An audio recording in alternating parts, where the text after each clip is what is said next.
So I'd like to introduce Jules Lai, Fabstir fame.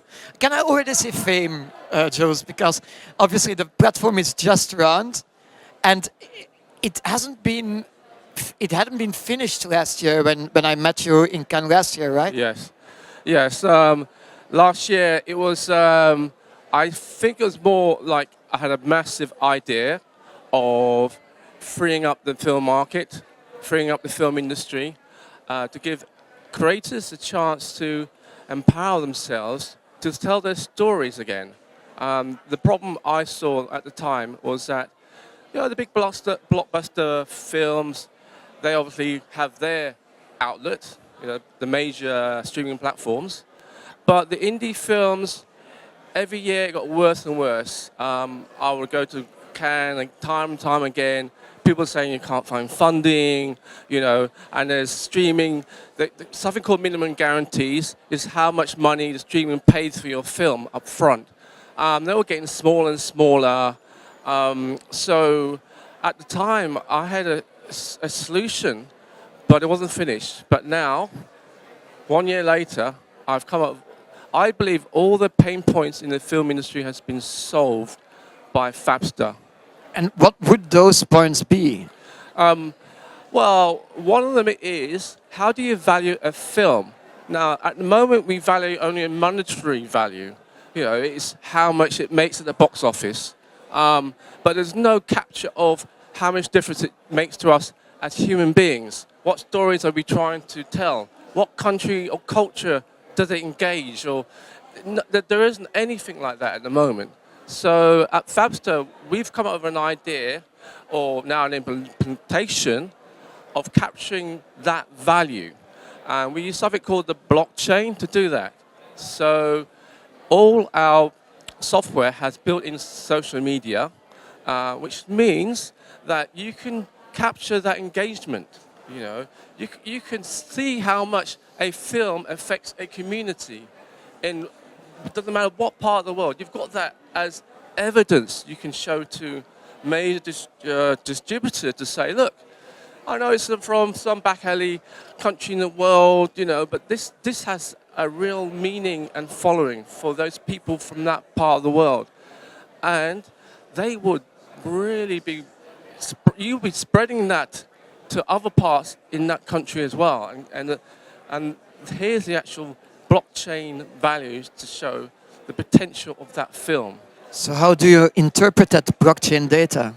Well, we have our own software to do this.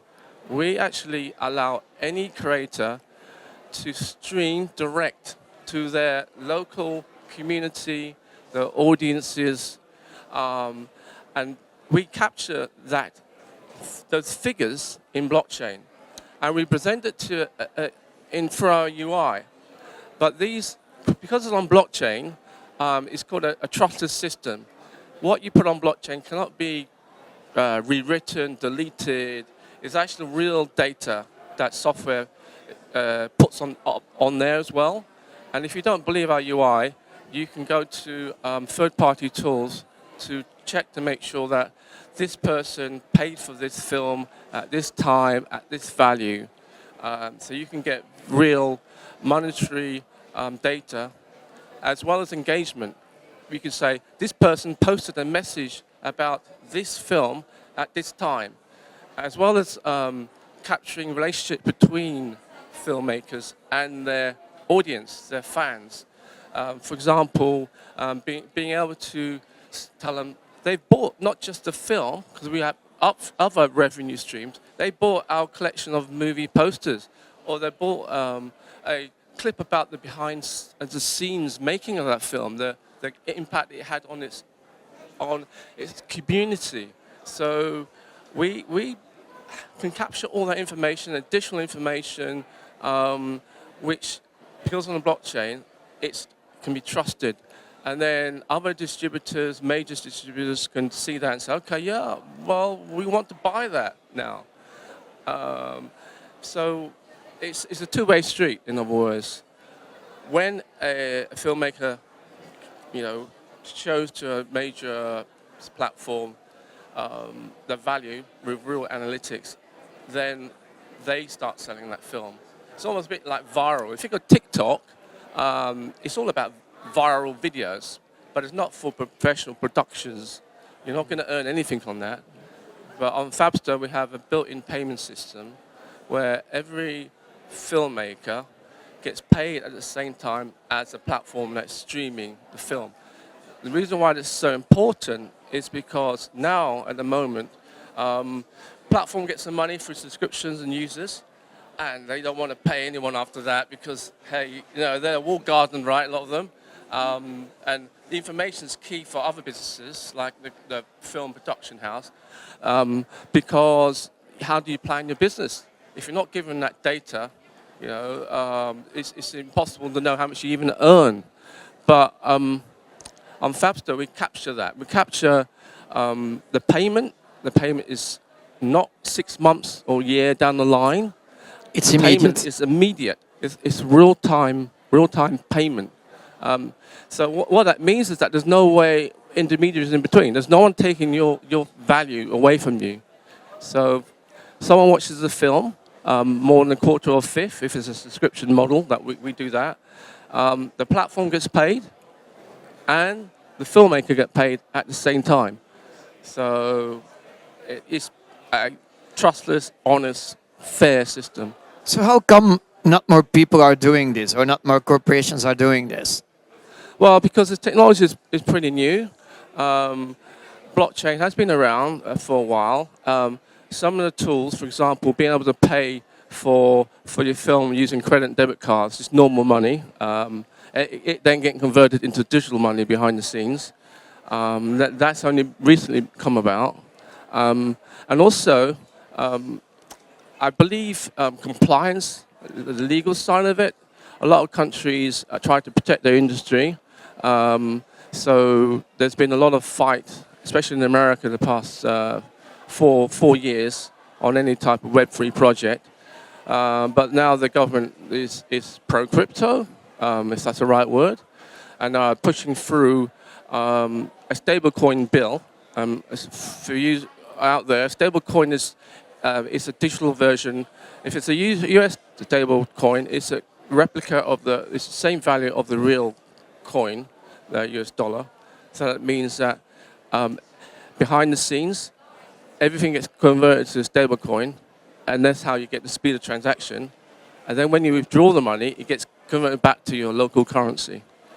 That sounds extremely innovative. Yes. So how difficult was it to pull all of that together? Because that sounds like technology that's so new, it might take a lot of work to put all of those building blocks together into one whole. Yes, it's been a passion. I think it's almost like running a marathon, right? I feel I'm now getting to this last 6 miles, where you've been through hell, right? You've been through hell in actually putting the technology together, because there's other technology like how do you store the films. We have a way of storing films on what's called a decentralized storage system. It means that you cannot take down that footage. If a country, say, sort of dictatorial country, says, "Look, can you take that down? That movie? It's upsetting our political regime or something like that." It cannot be done because it's like decentralized storage. It just means that it's not controlled by any particular government. So is the intention to allow any content, or are you still curating for example, misinformation or other things that might have content that might offend people, for example? Yes. What happens at the moment is that we are inviting movie production distributors, independent movie production distributors. So the network is primarily for professional content. And as a filmmaker, you've got the choice of either launching your own streaming platform, because we supply the software and you use it. It doesn't cost anything to actually spin up a platform and do exactly what the major platforms do, except you have social media as well. So you admin your own platform, basically, as a creator and as a distributor. That sounds like another really important thing is to provide content on the platform. Yes. So, are there already any titles available, or do you have a sense of what titles are going to be available soon? Yeah, the way it operates is that the network is, I want it to be a network of independent platforms, independent distributors, and creators also wanting to stream to their fans. So the way it operates is that once you bring a platform onto say if the network's got multiple platforms, the user actually, in most cases, doesn't care about the platform. They want to watch their film for that night or whatever.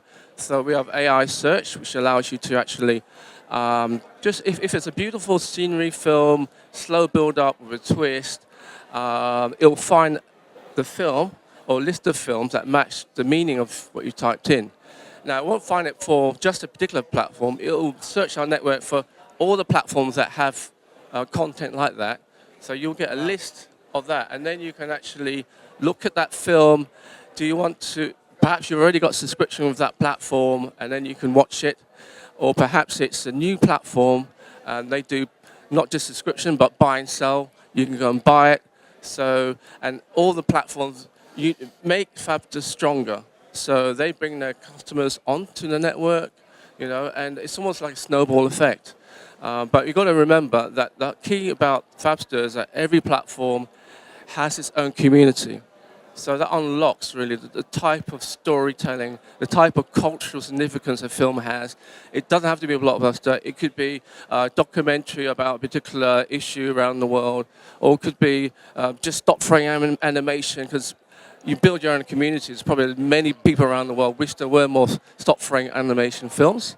But we help them find their community, match a story, to the audience. So it's not like at the moment we only give you what's in our shop window. It isn't like that, So we are unlocking the types of films that can be made, and we have obviously a new financial model, instant payment, and trustless, and social media. So we have different ways of actually building businesses for films that naturally, at the moment, are not considered for profit, if that makes sense. It does. Yeah. Is the platform already fully functional and available? Yeah, well, it's actually fully working. Everything I mentioned works. But because it's such a new way for the film industry to operate, we're at the moment really educating people here at Cannes the new business model that can help them if only they looked outside the circle of, I would say, traditional acceptance of not knowing how much you're supposed to get paid, getting paid late, and then you hand your film to a streaming platform, and they can do whatever they like to it. It could be on the last page or the front page or whatever. Then you start with not being able to plan your business, and stuck with not knowing when you even get money in some cases. So, yeah, it's a case of education. We are looking to launch our own film festival this year. This year already? Yeah, we're trying to actually get one, build up to one towards the end of the year. But it won't be a massive festival. We're looking for certain types of films that don't have an actual audience at the moment. So we want to, I think, highlight how the technology can help find the audiences for films that naturally at the moment the industry doesn't monetize or has a value, can easily value it. So, do you feel a lot of interest from these companies you're talking to, or is it really difficult to educate them on this? actually, this year is a lot easier than last year. I think this year they've found out that things aren't getting better for the industry. Minimum grant guarantee is less and less per year. That's how much money you get up front from a distributor or from a platform. And also, I would say we're looking at the streaming platforms just really having a stranglehold on the industry at the moment. In terms of the deals they do are all in private. So if you're a new filmmaker, you might think, oh jolly gee, it's this major platform. You can have my film for virtually nothing, you know. But on Fabstir, everything is more open, it's more transparent. So where does it end, Jules? Where are we heading into, or where are we going to as an industry right now? What's our future? Yeah, there's a lot of talk about AI. So we all know that AI will have a huge significant impact throughout the industry, but we don't know quite yet what it will be. Now, will it start eating into the traditional model? And we need to look at other forms of valuing, like I said, community involvement, not just about making blockbuster films through AI, just more human stories. But you need that technology to make that connection between the human storytelling and the audience. So I think Fabstir then becomes even more important to have that technology, to almost compete with AI in some way. So where can people find you, and where do companies go to when they have content to publish on or share on Fabstir? Yeah, you can reach out to me. Email is info@fabstir.com. So That's easy enough. fabstir.com. Yeah, we'll look through it, and we're very interested in new content because we want to launch our own platform as well. And that is called non-multiplex cinema. .com as the website. So we're looking for indie films for the platform there. We're launching another platform, actually called Magic Town. This is more for I would say bigger films really that maybe are finding difficulty in finding a platform that will take them. So yeah, those are two routes, and then we'd like to, on the roadmap, then have anyone be able to spin up their platform.